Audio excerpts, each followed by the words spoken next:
HMDA server down అయింది. Online సేవలు అన్ని నిలిచిపోయాయి. రేపటి వరకు హెచ్ఎండిఏ వెబ్సైట్ పనిచేసే అవకాశం లేదని తెలుస్తోంది. కొన్నేళ్లుగా హెచ్ఎండిఏకు సంబంధించి అన్ని సేవలు ఆన్లైన్లో నిర్వహిస్తున్నారు. ఇప్పుడు సర్వర్ డౌన్ కావడంతో ప్రజలు తీవ్ర ఇబ్బందులు పడుతున్నారు. గతంలోనూ హెచ్ఎండిఏ ఆన్లైన్ సేవలకు అంతరాయం ఏర్పడింది.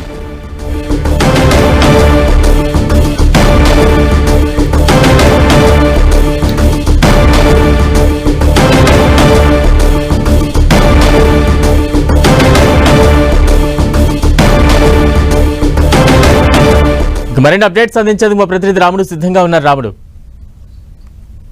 సంబంధించినటువంటి సర్వర్ డౌన్ అయిపోయి మొత్తం సేవలు నిలిచిపోయినటువంటి పరిస్థితి. హెచ్ఎండిఏ వెబ్సైట్ కూడా ఓపెన్ కావట్లేదు. హెచ్ఎండిఏలో ప్రతి పని కూడా ఆన్లైన్లోనే జరుగుతుంది. అనుమతులకు సంబంధించినటువంటి అంశాలతో పాటు ఇతర అనేక ఫైల్స్ కూడా ఆన్లైన్లో మూవ్ అవుతుంటాయి. ఇలాంటి నేపథ్యంలో ఇప్పుడు ఈ సమస్య కారణంగా అనేక మంది పబ్లిక్ ఇబ్బందులు పడేటువంటి అవకాశం ఉంటుంది. చాలామంది దరఖాస్తులు చేసిన వారు తమ సమస్య పరిష్కారం కాక తమ ఫైల్ ఇంకా కొంచెం ఆలస్యం అయ్యేటువంటి పరిస్థితి ఉంది.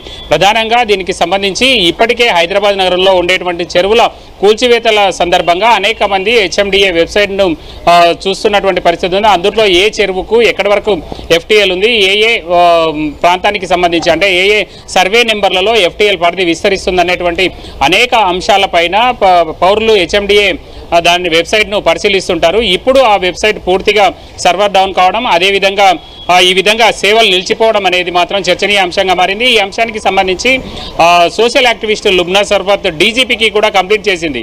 అంటే ఈ మొత్తం కూడా హెచ్ఎండిఏ సర్వర్ ఈ విధంగా మిస్ కావడం పైన ఆమె అనుమానం వ్యక్తం చేస్తుంది. చెరువులకు సంబంధించినటువంటి చాలా డేటా హెచ్ఎండిఏ సర్వర్లో ఉంది. ప్రధానంగా ఇప్పటికే ఆ చెరువులకు సంబంధించి వాళ్ళంతా కూడా ఎంక్వైరీ చేశారు. అదేవిధంగా క్షేత్రస్థాయి పరిశీలన చేసి కొన్నింటికి నోటిఫికేషన్ కూడా జారీ చేసినటువంటి పరిస్థితి ఉంది. మీ నోటిఫికేషన్ జారీ చేయనటువంటి చెరువులకు ఇప్పటికే హద్దులు గుర్తించేసి ఎక్కడ ఎఫ్టీఎల్ ఎక్కడ బఫర్ అనేటువంటిది అంశాలను కూడా పొందుపరిచినటువంటి నేపథ్యంలో ఇప్పుడు అవేమైనా మారితే పరిస్థితి ఏంటి అన్నటువంటి అనుమానాన్ని కూడా లుబ్నా సర్వత్ వ్యక్తం చేసినటువంటి పరిస్థితి ఉంది.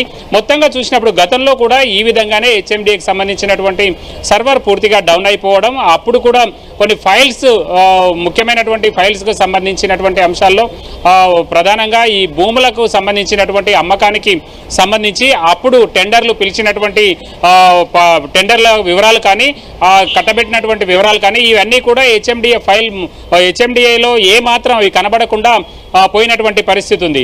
ఈ పలుసార్లు ఈ విధంగా హెచ్ఎండిఏ సైట్ బంద్ కావడం అనేది తీవ్ర విమర్శలకు దారితీస్తున్నటువంటి పరిస్థితి. కానీ హెచ్ఎండిఏకి సంబంధించినటువంటి అధికారులు మాత్రం ఇది టెక్నికల్ ప్రాబ్లంగా చెప్పుకొస్తున్నారు. మనం చూస్తే ఆ విధమైనటువంటి పరిస్థితి ఉంటే ముందుగానే వాళ్ళు హెచ్చరిస్తారు. కానీ ఇప్పుడు మాత్రం రేపు మధ్యాహ్నం తర్వాత ఇది ఓపెన్ అయ్యేటువంటి పరిస్థితులు ఉందని హెచ్ఎండిఏ వర్గాలు చెప్తున్నాయి. బలరాం, రావణ్, అంటే ఈ సమస్య ఎప్పటికీ రెక్టిఫై అవకాశం ఉంది. మరోవైపు అధికారులు ఎటువంటి వర్కౌట్ చేస్తున్నారు దీనికి సంబంధించి ఐటీ విభాగానికి సంబంధించినటువంటి నిపుణులు అయితే దాన్ని ఫోకస్ చేశారు. ఇబ్బందులు రాకుండా అదేవిధంగా ఇప్పటికే ఉండేటువంటి ఫైల్స్ కానీ అదేవిధంగా ఆ మాడ్యూల్ కానీ ఏది కూడా దెబ్బతినకుండా ఉండే విధంగా పనిచేసేట్టుగా మళ్ళీ పరిస్థితి ఉందో అదే పద్ధతిలో పనిచేసేట్టుగా అవసరమైనటువంటి చర్యలు తీసుకుంటున్నారు. రేపు మధ్యాహ్నం వరకు కొంత క్లియర్ అయ్యే అవకాశం ఉందని చెప్తున్నారు.